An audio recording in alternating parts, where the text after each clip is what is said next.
দারুণ সাড়া পাচ্ছি এবং আমি অভিভূত, আমি ভীষণ খুশি। আমি ভাবতেই পারিনি হুগলির মানুষ আমাকে এইভাবে সাপোর্ট করবেন এবং এভাবে আমার পাশে থাকবেন।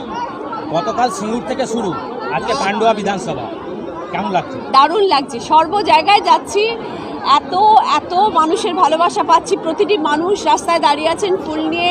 সকলের ভালোবাসা পাওয়াটাই হচ্ছে কাজ এবং তাদের ভালোবাসা যাতে আমি পরে তার ভালোভাবে তাদের পাশে থাকতে পারি এবং এই ভালোবাসার রিটার্ন যাতে আমি দিতে পারি, সেটাই আমার মূল লক্ষ্য এবং হুগলির মানুষের পাশে থাকাটাই হচ্ছে আমার মূল লক্ষ্য। মানুষের সঙ্গে দেখা করছেন, হাত ছাড়ছেন, কি বার্তা কি দিচ্ছেন তাদেরকে?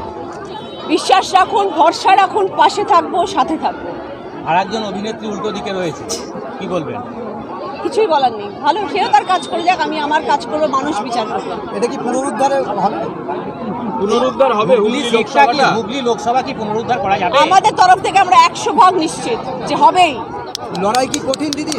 নিশ্চয়ই কঠিন, সব লড়াই কঠিন, কিন্তু আমাদের দিদির ওপরে ভরসা আছে, হুগলির মানুষের ওপর ভরসা আছে, আমরা জিতবই।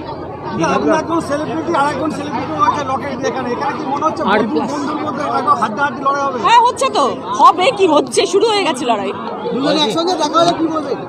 নমস্কার, আমরা এখন তো সবাইকে নমস্কার করছি, ওনাকেও নমস্কারই করবো।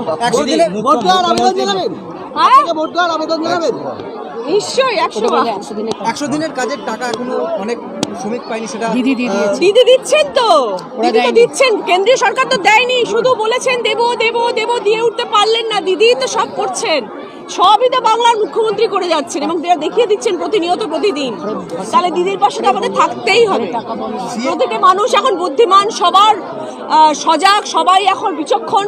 আজকালের মানুষকে এত বোকা বানানো সহজ নয়। সিএও চালু করেছেন আমার দিদি, তার জন্যও লড়ছেন, আমাদের নেত্রী তার জন্যও লড়ছেন। দেখা যাক কি হয়। এই যে হুগলি লোকসভা কেন্দ্রে যিনি প্রার্থী হয়েছেন বিজেপি, তার নিজেদের দলের মধ্যে একে অপরের দিকে প্রতিদিন পোস্টার করছে, কি বলবেন? এটা কি আপনার বাড়তি সুযোগ? আমার বিরোধী পক্ষ নিয়ে কোনো মন্তব্য নেই, কিচ্ছু নেই। আমি আমার দলের জন্য এসেছি, আমি আমার দলকে জেতাবো, আমি হুগলির পাশে থাকবো, হুগলির মানুষের ভালোবাসবো, এটাই হচ্ছে আমার লক্ষ্য। বিরোধী পক্ষ কি করছেন, তারা কি প্রতিপক্ষকে কি গালিগালাজ করছেন, আমার দেখার দরকার নেই। এত সময় নিয়ে আবার তাদের প্রতি বিচার করার জন্য, আমি আমার মানুষের জন্য এসেছি, এত সময় আছে তাদের পিছনে বিচার করার? বলছিল যে উনি 5 বছর আগে সাংসদ হয়েছেন, কিন্তু আপনি নতুন, সেই ক্ষেত্রে আপনি রাজনৈতিক ব্যাপারটা বুঝে ওঠার আগে আপনাকে বোল্ড আউট করে দেবে, কি বলবেন?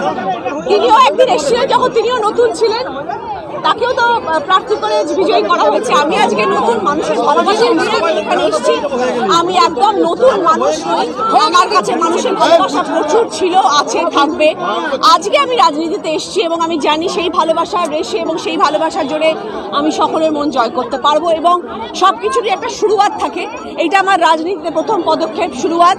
আমি জানি আমার পাশে হুগলির যারা রয়েছেন, বড় বড় নেতা মন্ত্রীরা যারা রয়েছেন, তারা আমার সাথে থাকবেন, পথে আমার সাথী হয়ে থাকবেন এবং সর্বোপরি আমার সাথে রয়েছেন আমাদের মাননীয় মুখ্যমন্ত্রী এবং আমাদের সেনাপতি অভিষেক বন্দ্যোপাধ্যায়, যারা আমাকে পথ চলাতে সাহায্য করবেন।